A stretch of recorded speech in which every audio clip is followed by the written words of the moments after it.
மரக்காணத்தில் சுற்றித் திரிந்த 400 தெருநாய்களை பேரூராட்சி நிர்வாகம் விஷ ஊசி போட்டு கொன்று புதைத்த சம்பவம் பெரும் பரபரப்பை ஏற்படுத்தியுள்ளது.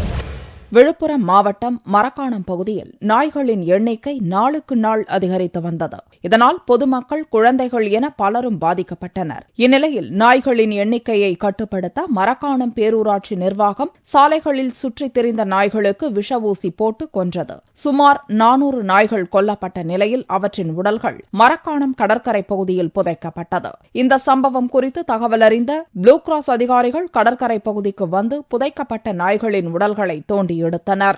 நாய்கள் விஷ ஊசி போட்டு கொல்லப்பட்ட சம்பவம் குறித்து மரக்காணம் காவல் நிலையத்தில் புகார் அளிக்கப்பட்டுள்ளதாக ப்ளூ கிராஸ் அமைப்பின் பொது மேலாளர் டான் வில்லியம்ஸ் தெரிவித்தார். நாய்களின் உடல்களை உடனடியாக அகற்றி அவற்றை சரியான முறையில் அழிக்காவிட்டால் சுற்றுவட்டார பகுதிகளில் நோய் தொற்று ஏற்படும் என்றும் நிலத்தடி நீர் மாசடையும் என்றும் வில்லியம்ஸ் கூறினார். ஒரு 4 நாள் முன்னாடி டவுன் பஞ்சாயத்து சேர்ந்தவங்க சுமார் 400 நாய் விஷ ஊசி போட்டு கொன்றது மற்றும் கடற்கரை ஓரத்தில் புதைத்தாக தகவல் கிடைச்சது. நாங்கள் இங்கே விரைந்து பார்க்கும்போது 8 மாஸ் கிரேவ் கலரிங்க இருக்கு. சுமார் ஒவ்வொரு கலரையில் 50 நாய் கிட்டத்தட்ட புதைச்சிருக்காங்க.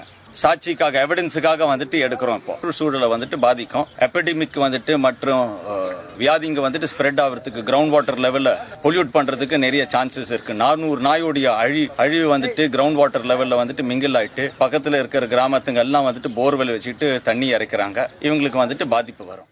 400 நாய்களை விஷ ஊசி போட்டு மரக்காணம் பேரூராட்சி கொலை செய்த சம்பவம் தமிழகம் முழுவதும் உள்ள விலங்கு நல ஆர்வலர்களிடம் அதிர்ச்சியை ஏற்படுத்தியுள்ளது.